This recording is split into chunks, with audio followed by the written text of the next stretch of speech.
Welcome back. In the last section, we were talking about the ego, and the major feature of the ego is this negative inner critic. It absolutely loves to keep score. So it's always keeping a scorecard on you, and you always end up with a terrible score. It always says that you are never good enough. Imagine how painful that is. You are always good enough. Remember, you're like that diamond under the pile of manure. You're born beautiful, perfect, and innocent. There's nothing wrong with you. We just have to do what? Get rid of all the crap. And what is the crap? The inner critic is the crap. Again, the problem posing is the solution. The inner critic makes you feel bad about yourself, and then it's the one that's supposedly going to make you feel better. But that's like beating yourself over the head with a hammer, and the hammer tells you, don't worry, I'll fix this. Never going to happen. So here's a strange concept. All mental pain is an internal conflict. It's you hurting and fighting you. There's a muscle building program. Used to be Charles Atlas, and you'd send in your 10 cents, which was a lot of money at the time. You'd send in your 10 cents, and you would get this kit. And it was basically a series of guides, and you would strengthen yourself, and people would never kick sand in your face again. That's old school. So that's back from the 70s and 80s and 60s even. But what was dynamic tension? You would say clasp your hands together and pull one muscle against the other, push one hand against the other, you know. It was one muscle against the other to strengthen both muscles. That's an internal conflict. You pushing against you.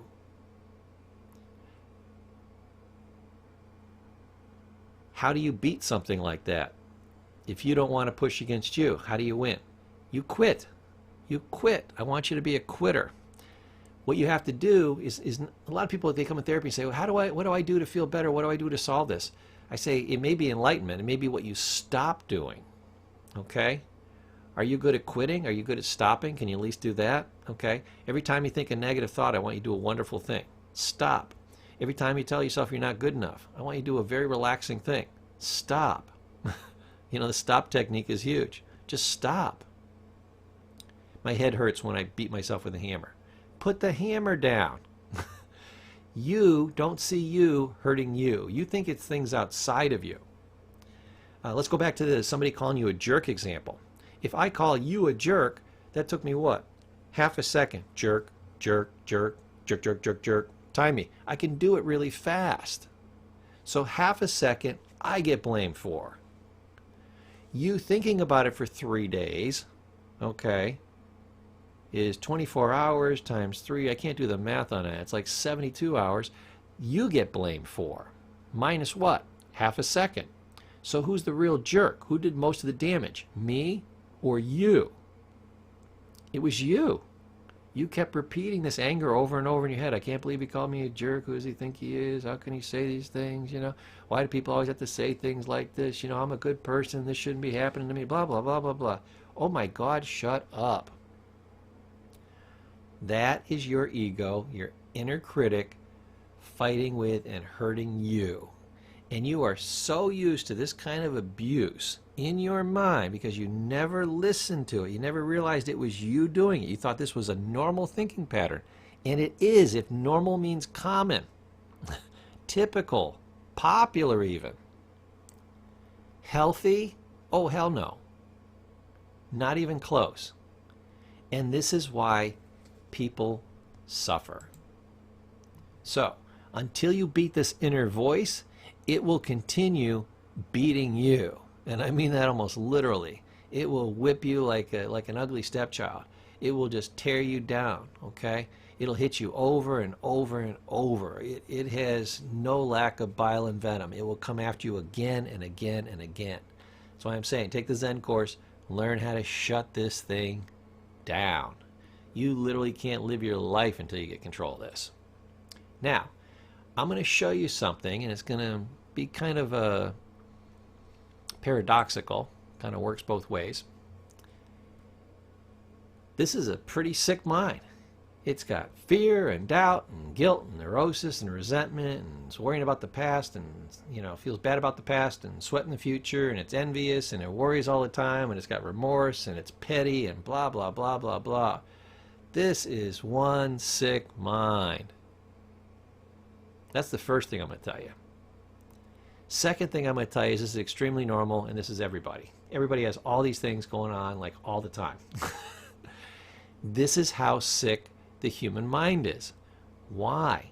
That defect, that metacognition, that phenomenon of ego and that inner critic is causing all of this stuff. You shouldn't have to be fearing things. You shouldn't have to be doubting things. You shouldn't be feeling bad about things. You shouldn't be worried about what other people think. You shouldn't have resentments. The past should be just a pleasant memory. The future should be a joyous approach. The envy shouldn't even exist. That's true ego. The worry shouldn't exist. What's going to happen will happen. The remorse shouldn't be there. It's over. The pettiness, why be petty anyways? That doesn't even make any sense. Only to a sick mind does that make sense. Guess what? Everybody has a sick mind.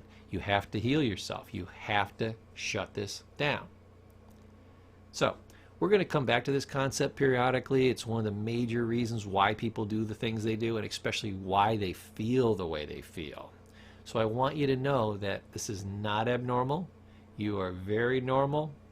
Only when it's wildly excessive is it abnormal. If it is, get therapy. This is not a therapy session. Seek help. Even if you don't have a lot of challenges. One of my mottos when I was a therapist was you don't have to be sick to get better. So I had regular therapy and I had basically personal coaching, depending upon what level of dysfunction you had. We're all dysfunctional. I, as your therapist, have dysfunctions, okay? I'm just more functional than you, so I try to take you at least halfway between where I am and you are. Doesn't mean I'm 100% functional, okay? I just have a lot of good information, right? So if you need the extra help, be sure and go out and get it. Okay, that's it for this section. I hope you learned some good concepts here. This was a little bit shorter because the last one was a little bit longer. And we're going to move into the next section, and you're going to learn even more. You will be amazed. Take care, and I'll see you soon.